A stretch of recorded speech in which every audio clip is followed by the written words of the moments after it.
Et si je vous disais que votre emploi pourrait être votre plus grande prison?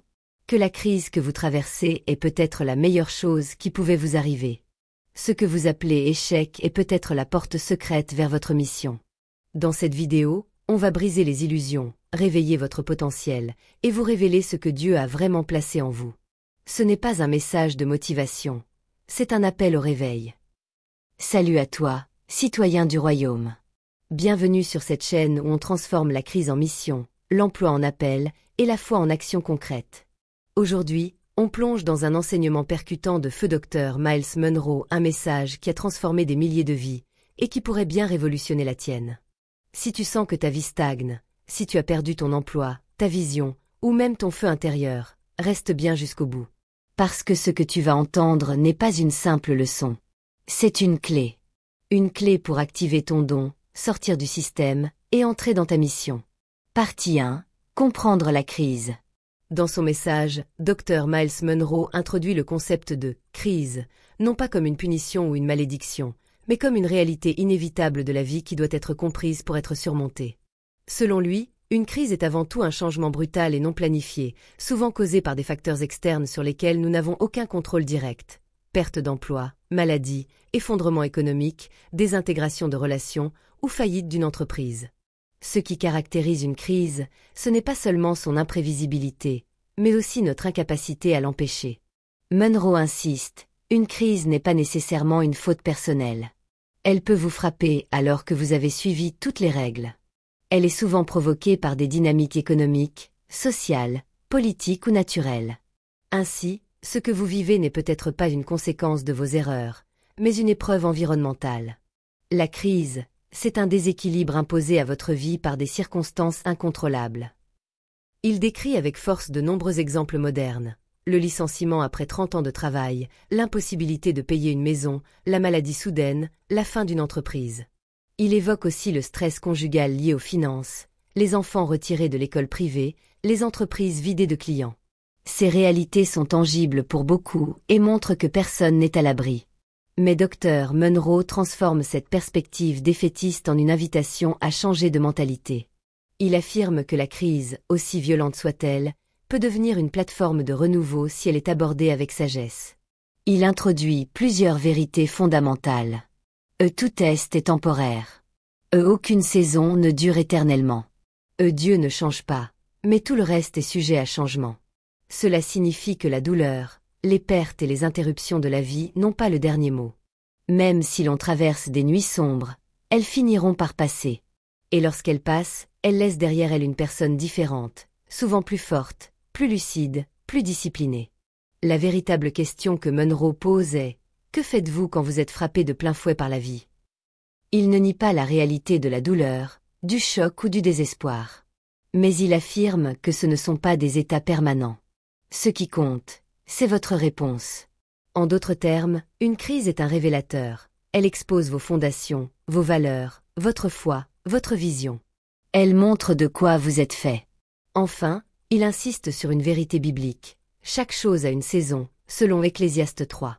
Le froid ne dure pas éternellement, et l'hiver n'est qu'un moment avant le printemps.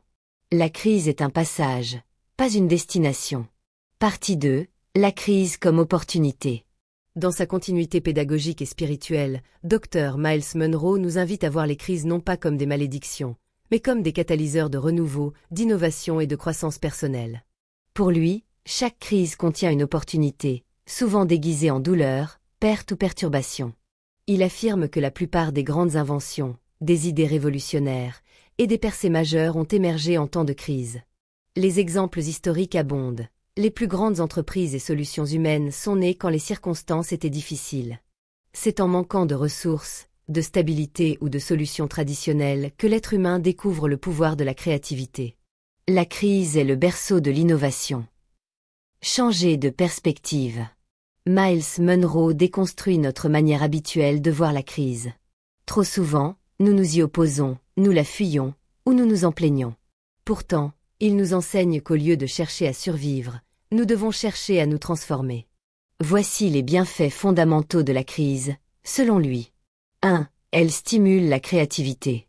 En situation de confort, nous avons peu d'incitation à inventer. Mais dans la crise, nous sommes contraints de penser hors des sentiers battus. Ce n'est que quand tout s'effondre qu'on est forcé de devenir créatif. 2. Elle force une nouvelle manière de penser. Quand les anciennes méthodes échouent, nous devons adopter de nouveaux schémas mentaux. Par exemple, si votre source de revenus disparaît, vous êtes poussé à créer une nouvelle source, parfois mieux alignée avec votre vraie vocation. 3. Elle pousse au progrès. Beaucoup de gens stagnent, par peur ou par confort. La crise agit alors comme un coup de pied divin, qui vous pousse à avancer, à changer, à grandir. 4. Elle révèle le leadership véritable. La qualité d'un leader ne se révèle pas quand tout va bien. Elle se manifeste dans la tempête. La crise teste la foi, la discipline, la résilience, la sagesse. 5. Elle ravive la vision initiale. Souvent, nous nous éloignons de notre appel. La crise vient nous rappeler pourquoi nous avons été créés. Elle réveille la vision originelle que Dieu a placée en nous. Shakespeare disait « Sweet are the use of adversity », autrement dit, douces sont les utilités de l'adversité. Même dans l'amertume, il existe du sucre caché. Le témoignage du succès après la crise. Dr Munro partage le témoignage de John Huntsman, un entrepreneur américain dont l'entreprise a fait faillite. Il voulait abandonner. Mais sa femme lui rappela « Tu m'as dit que Dieu t'a donné cette idée. Tu dois recommencer. » Il a redémarré, sans garantie, sans argent, juste avec la foi. Aujourd'hui, son entreprise vaut des milliards. Le feu de la crise aiguise votre esprit. Vous êtes à votre sommet mental quand vous êtes sous pression. En somme, la crise est un révélateur et un accélérateur. Elle ne vous détruit pas, elle vous prépare. Le choix n'est pas d'éviter la crise, mais de la traverser intelligemment pour en tirer le meilleur. Partie 3. L'erreur de dépendre d'un emploi. Dr Miles Munro aborde avec franchise et profondeur l'un des grands malentendus économiques et spirituels de notre époque, la croyance selon laquelle l'emploi est la voie suprême vers la sécurité, la prospérité et l'épanouissement. Pour lui, cette dépendance psychologique à l'emploi est l'un des pièges les plus puissants de notre civilisation moderne. Un emploi est un piège doré. Il vous donne une illusion de sécurité, mais pas de liberté. Un emploi, c'est une opportunité, offerte par un autre. Un emploi n'est pas mal en soi. Il est une porte temporaire, souvent utile et nécessaire. Cependant, bâtir sa vie autour d'un emploi revient à remettre son destin entre les mains d'autrui. L'entreprise peut fermer, le patron peut changer d'avis, les économies peuvent s'effondrer. Si tout ce que vous avez repose sur cet emploi, vous êtes en danger. Munro explique que l'emploi vous est donné et peut donc être retiré. Et lorsque vous fondez votre identité, vos revenus et votre sécurité sur quelque chose d'aussi fragile, vous devenez esclave d'un système. Pire encore, vous limitez votre créativité, votre potentiel, votre appel divin. Le problème, c'est que notre psychologie économique est façonnée par la dépendance au système. La différence entre travail et emploi. Dr Munro distingue deux concepts essentiels. A job, emploi, ce que vous êtes payé à faire. A work, œuvre, ce que vous êtes né pour faire. Beaucoup passent leur vie à faire un job, mais ne découvrent jamais leur œuvre. Ils travaillent pour payer des factures, mais ne vivent jamais l'épanouissement lié à l'accomplissement de leur mission. Ton emploi, c'est ce qu'on te donne. Ton œuvre, c'est ce que Dieu a mis en toi. Quand la crise retire l'emploi. La perte d'un emploi, bien qu'effrayante, peut être une libération stratégique. C'est l'occasion pour Dieu de vous forcer à explorer votre vraie valeur. Pour Munro, le système économique n'a pas été conçu pour faire éclore les dons, il a été conçu pour fabriquer des dépendants. Il affirme que le système vous met en cage, vous paie juste assez pour ne pas partir, mais jamais assez pour être libre. Et c'est souvent la crise, licenciement, faillite, qui vous oblige à revisiter votre potentiel. Le courage de se déployer. Dr Munro enseigne que le but ultime n'est pas l'emploi, mais le déploiement. Le système peut vous employer, mais seul Dieu peut vous déployer. Le déploiement, c'est lorsque vous commencez à fonctionner selon votre don naturel, à le servir, à l'offrir au monde. Il appelle à une révolution mentale, cessez de courir après la sécurité d'un emploi et commencez à bâtir sur votre don personnel. Dieu ne vous a pas créé pour chercher un salaire. Il vous a conçu pour offrir une solution. Partie 4. Le don en vous. L'un des fondements du message de Dr. Miles Monroe est cette vérité transformante. Chacun d'entre nous est né avec un don unique, un potentiel placé en nous par Dieu pour répondre à un besoin spécifique sur la terre. Ce don n'est pas une option ni un privilège réservé à quelques-uns. Il est universel, intégré et divinement intentionnel. Vous êtes né avec quelque chose dont le monde a besoin. Le don, comme une semence enfouie. Monroe compare le don au contenu caché dans une graine. Un simple grain de mangue peut contenir un verger entier, mais tant qu'il n'est pas planté, nourri et exposé au bon environnement, il ne produira rien. De la même manière, votre don est enfoui en vous, attendant d'être reconnu, cultivé et exprimé. Ce don n'est pas acquis par l'école. Ne dépend pas de votre diplôme. Ne vous est pas donné par une institution. Est déjà en vous. L'éducation, selon Monroe, n'a pas pour but de vous créer un avenir, mais de vous aider à raffiner le potentiel que Dieu vous a déjà donné. C'est une vision radicalement différente de celle du monde, où l'on pense que la réussite vient de l'extérieur, réseau, chance, diplôme, alors qu'elle vient de l'intérieur. Comment identifier son don? Dr. Monroe propose des pistes concrètes pour discerner votre don. Qu'est-ce que vous faites naturellement bien, sans effort particulier? Qu'est-ce qui vous passionne au point que vous pourriez le faire sans être payé? Qu'est-ce qui vous distingue des autres, même dans un environnement concurrentiel? À quoi les gens font-ils appel en vous, encore et encore? Il rappelle que votre don est ce pour quoi les autres sont prêts à vous payer. Il attire les ressources, ouvre les portes et vous rend indispensable. Ce n'est pas seulement une passion, mais une solution que vous portez pour un problème existant. Le don crée la demande. La demande attire les opportunités. Le piège des carrières sans appel. Trop de gens, dit-il, passent leur vie à suivre une carrière au lieu d'obéir à leur appel. Une carrière peut être sécurisante mais stérile. Un appel, en revanche, produit du fruit, touche les vies et laisse un héritage. Le drame, selon Monroe, c'est que beaucoup meurent sans avoir jamais libéré leur don. Il parle du cimetière comme étant le lieu le plus riche du monde, car il est rempli de livres non écrits, d'entreprises jamais créées, de talents jamais exprimés. Le don, clé du succès durable. Enfin, il affirme que Dieu a bâti votre réussite autour de votre don. Il a programmé votre potentiel pour que vous puissiez réussir non pour votre seule gloire, mais pour la sienne. Dieu a mis son nom sur vous. Si vous échouez, c'est son image qui est en jeu. Votre succès est bon pour Dieu. Partie 5. Le rôle des lois divines. Dr. Miles Monroe affirme avec force et clarté que le succès n'est ni un mystère, ni un miracle, mais le fruit de l'obéissance à des lois divines. Pour lui, tout dans la création fonctionne selon des lois précises. Et celui qui les comprend et les applique peut prédire son succès tout autant que son échec. Le succès est prévisible. L'échec aussi. Tout dépend du respect des lois. Loi pas égale à religion. Lorsque Monroe parle de « loi divine », il ne parle pas simplement des commandements religieux. Il fait référence à des principes immuables et universels, intégrés dans la nature, les relations humaines, la finance, la santé et la spiritualité. Ce sont les règles de fonctionnement du royaume de Dieu. Par exemple, la loi de la semence et de la moisson, et la loi de la gravité, et la loi de l'honneur, et la loi de la diligence, et la loi du pardon, et la loi du don, générosité, et la loi de la vision. Ces lois ne demandent pas la foi pour exister. Elles fonctionnent indépendamment de votre opinion. Si vous sautez d'un immeuble, la gravité ne s'arrête pas parce que vous êtes croyant. De la même manière, ignorer les lois de Dieu dans votre vie conduit inéluctablement au désordre et à l'échec. Ce ne sont pas les démons qui vous détruisent, ce sont les lois que vous violez. La loi protège le produit. Monroe compare la vie à un produit fabriqué. Chaque produit vient avec un manuel d'utilisation qui décrit les conditions optimales de fonctionnement. Si vous suivez le manuel, le fabricant vous garantit que le produit marchera. Mais si vous l'ignorez, les dysfonctionnements seront de votre responsabilité.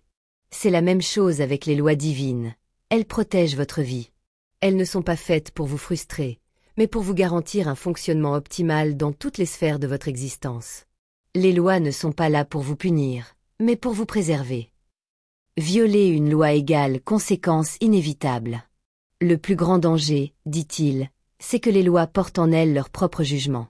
Si vous violez une loi, Elle n'a pas besoin que Dieu intervienne pour vous juger. La conséquence est automatique. Par exemple, dépenser plus que ce que vous gagnez mène toujours à la dette. Négliger son corps mène à la maladie. Tricher mène à la perte de confiance. Ce sont des jugements intégrés. On ne brise pas une loi. C'est elle qui vous brise. Le lien entre les lois et le royaume. Dans Matthieu 6h33, Jésus dit « Cherchez d'abord le royaume de Dieu et sa justice ». Le mot « justice » ici signifie « droiture légale », c'est-à-dire l'alignement avec les lois du royaume. Une fois que vous alignez votre vie avec ces lois, les bénédictions viennent automatiquement. Finances, relations, paix intérieure, influence, stabilité. Ainsi, selon Monroe, la réussite est une affaire de loi, pas de chance, ni de miracle ponctuel. Un chrétien peut prier et jeûner, mais s'il néglige les lois du royaume, il sera inefficace, désordonné et frustré. Dieu ne répond pas à la prière sans loi. Il répond à la loi obéie. Partie 6. Le royaume de Dieu égale un système de lois. Dr. Miles Monroe, théologien du royaume, insiste sur une vérité trop souvent ignorée par les croyants. Le royaume de Dieu n'est pas une religion, mais un système de gouvernement régi par des lois. Ce n'est pas une expérience émotionnelle, ni un concept théologique abstrait, mais un ordre divin structuré, avec des principes applicables et mesurables. Le royaume de Dieu est un pays. Et tout pays fonctionne avec des lois. Des clés, pas des incantations. Dans Matthieu 16h19, Jésus dit « Je te donnerai les clés du royaume des cieux ». Miles Monroe souligne ici un point fondamental.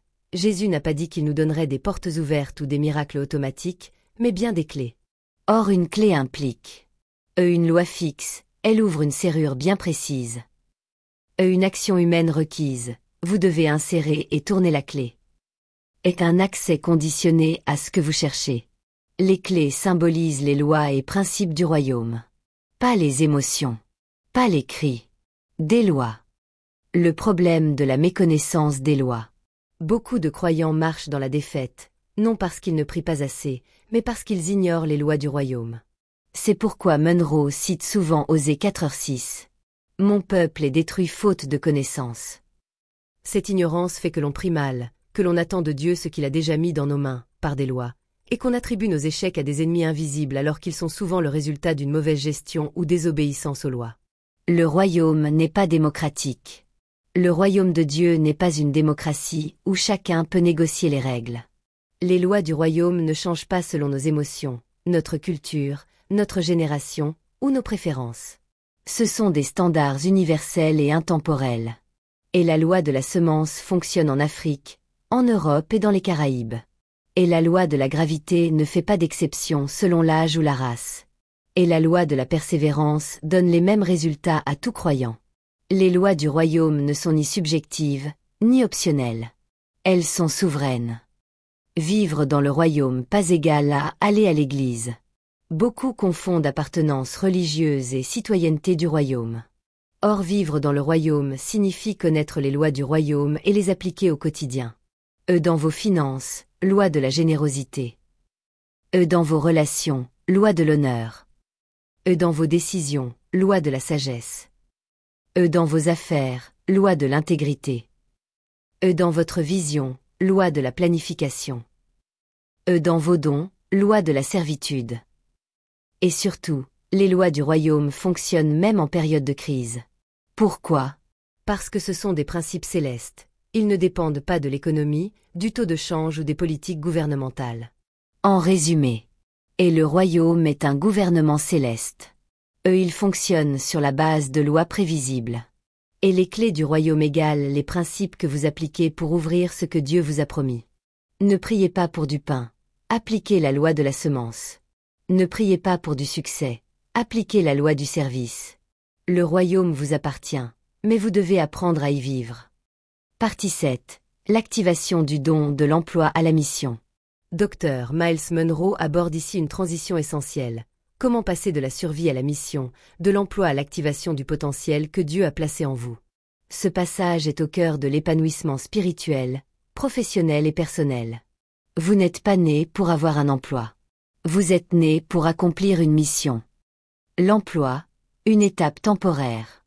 Pour Dr. Monroe, l'emploi est une phase, une forme de préparation.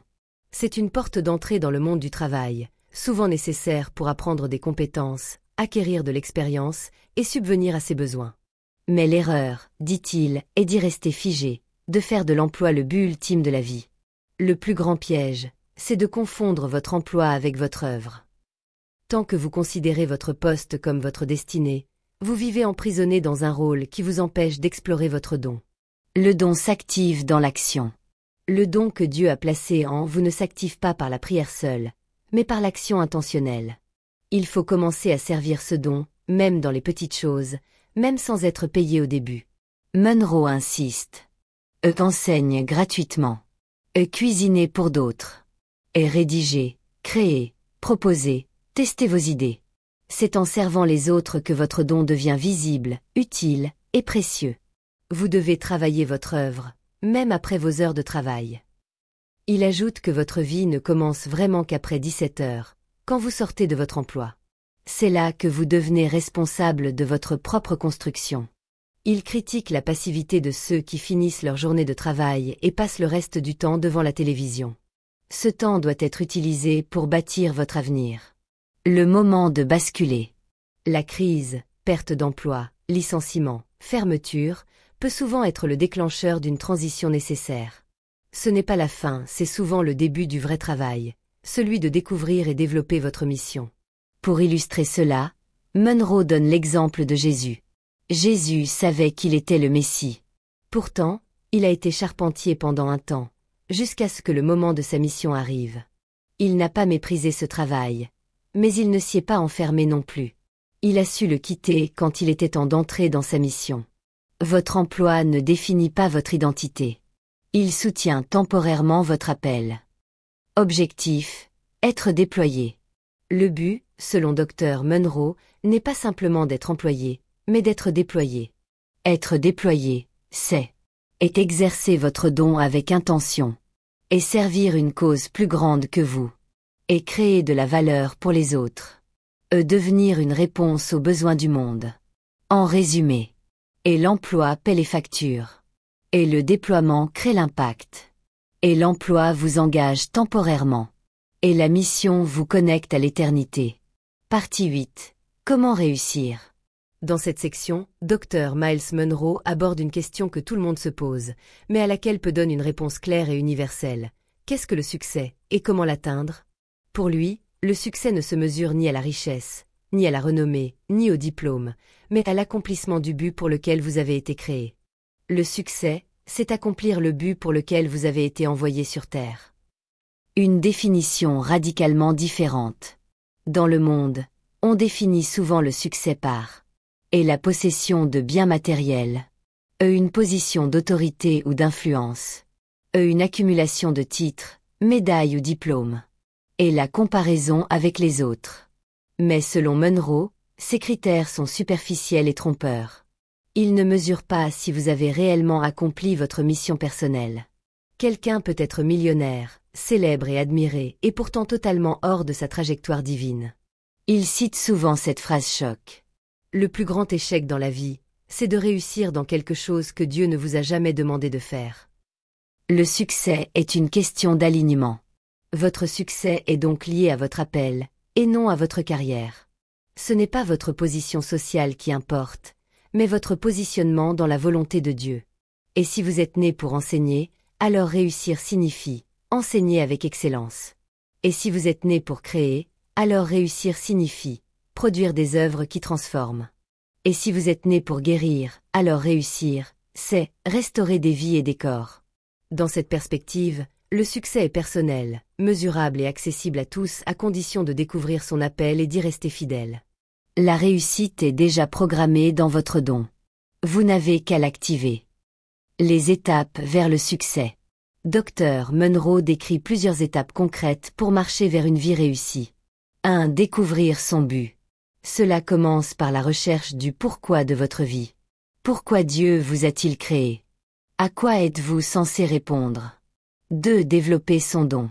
Il ne suffit pas de savoir ce qu'on porte en soi. Il faut aiguiser ses compétences, apprendre, pratiquer, persévérer. Le succès vient par la maîtrise. 3. Discipliner sa vie. Cela inclut la gestion du temps, des émotions, des finances, des relations. Sans discipline, même un grand don reste stérile. 4. Appliquer les lois du royaume. Comme vu dans les parties précédentes, le succès est le résultat d'un respect rigoureux des principes divins. 5. Servir les autres avec son don. Le succès est au service. Ce que vous portez n'est pas pour vous-même, mais pour les autres. Plus vous servez efficacement, plus vous êtes élevé. Le succès est une conséquence, pas une quête. Le danger de la comparaison. Enfin, Munro met en garde contre la tentation de se comparer. Le succès n'est pas relatif. Il est personnel. On ne peut jamais mesurer sa valeur sur la base des réalisations d'un autre. Dieu vous juge non pas selon ce que les autres ont fait, mais selon ce que vous avez fait avec ce qu'il vous a confié. Partie 9. La loi de la compétence. Parmi les nombreux principes que Dr Myles Munro enseigne, la loi de la compétence est l'une des plus puissantes et l'une des plus négligées. Il y affirme sans détour que le monde ne paie pas d'abord les gens pour leur foi, leurs intentions ou leurs prières, mais pour leurs compétences. Engrenage, les gens ne vous paieront pas parce que vous êtes chrétien, mais parce que vous êtes excellent. La compétence attire la prospérité. La compétence, c'est la capacité à exceller dans un domaine spécifique, au point que votre travail se distingue naturellement. Il ne s'agit pas seulement d'un talent brut, mais d'un talent affiné, maîtrisé, éprouvé. Myles Munro explique que Dieu vous donne un don, voire partie 4, mais c'est à vous de transformer ce don en compétence. Cela exige de la pratique, de la formation, du retour d'expérience, de la discipline, du temps. Un don non travaillé reste une promesse stérile. Une compétence, elle, est un don raffiné qui crée de la valeur pour le monde. Ce que vous perfectionnez deviendra votre source de provision. L'exemple du mécanicien. Pour illustrer cette loi, Munro utilise une analogie parlante. Un mécanicien compétent peut gagner plus en 15 minutes qu'un travailleur non qualifié en 15 jours. Pourquoi? Parce qu'il sait exactement quoi faire, comment le faire, et le faire rapidement. Il est payé pour sa précision, pas pour sa sueur. C'est une leçon forte. Le monde valorise la compétence plus que l'effort. Ce n'est pas parce que vous travaillez dur que vous serez récompensé, mais parce que vous travaillez bien. Dieu ne bénit pas les gens qui travaillent dur. Il bénit ceux qui travaillent avec sagesse. Compétence égale influence. Munro enseigne que la compétence vous élève. Elle vous fait remarquer, vous rend indispensable, et vous place devant des personnes d'influence. Il cite Proverbe 22h29. Si tu vois un homme habile dans son travail, il se tient auprès des rois. Il ne reste pas avec des gens obscurs. Autrement dit, la compétence vous connecte aux sphères d'autorité et de prospérité. Elle vous sort de l'anonymat. La compétence comme service du royaume. Pour le croyant, la compétence ne sert pas uniquement à faire de l'argent. Elle est un instrument d'influence pour le royaume de Dieu. En étant excellent dans votre domaine, vous ouvrez des portes pour représenter Dieu avec dignité dans tous les milieux, éducation, politique, affaires, art. La compétence est une forme de témoignage. C'est pourquoi Munro encourage les croyants à ne jamais se contenter de la médiocrité, à ne jamais dire « je suis sauvé, cela suffit ». Il faut exceller dans son domaine parce que Dieu est glorifié quand ses enfants sont les meilleurs dans ce qu'ils font. En résumé, le don est naturel, la compétence est intentionnelle. Et le monde vous paie selon votre valeur perçue. Et la compétence vous rend recherché, utile, influe. Elle glorifie Dieu et soutient votre mission. Partie 10. Les 7 caractéristiques des lois principes. Dans son enseignement, Dr Myles Munro souligne que toute la création repose sur des lois. Ces lois sont universelles, spirituelles, morales, physiques et économiques. Elles ne sont pas aléatoires ni soumises à nos préférences. Elles sont le fondement du fonctionnement du royaume de Dieu. Dieu ne gouverne pas par sentiment. Il gouverne par loi. Il identifie cette caractéristique fondamentale des lois, ou principes, que chaque personne désireuse de réussir doit comprendre et respecter. 1. Les lois sont universelles. Une loi fonctionne partout, quel que soit le lieu, la culture ou le statut social. Par exemple, la loi de la gravité agit en Afrique, en Europe, en Asie, sans faire de distinction. De même, les lois spirituelles, comme semer pour récolter, honorer pour recevoir, donner pour être béni, s'applique à tous les êtres humains. Personne n'est au-dessus d'elle. Le respect des lois élimine la discrimination. 2. Les lois sont permanentes. Les lois ne changent pas avec le temps, la modernité ou les circonstances. Elles restent constantes à travers les siècles. C'est ce qui les rend fiables et dignes de confiance. Et l'intégrité sera toujours une voie vers la stabilité. Et la diligence conduira toujours à l'abondance. Et l'orgueil précède toujours la chute. Ce qui était vrai il y a 3000 ans l'est encore aujourd'hui. 3. Les lois sont impartiales. Dieu n'a pas de favoris. Il n'élève pas une personne parce qu'elle est chrétienne ou qu'elle prie beaucoup. Il récompense l'obéissance aux lois. C'est pourquoi un non-croyant peut prospérer s'il respecte les lois du travail, de la discipline ou de la générosité, alors qu'un croyant ignorant ou négligent peut échouer. Dieu n'est pas ému par les larmes. Il répond à l'obéissance. 4. Les lois portent leur propre jugement. Chaque loi contient en elle-même une conséquence automatique. Si vous la suivez, vous récoltez la récompense. Si vous la violez, vous subissez l'échec sans que Dieu ait besoin d'intervenir. C'est pourquoi on dit, ce ne sont pas les démons qui causent la ruine, mais les lois violées. On ne brise pas une loi.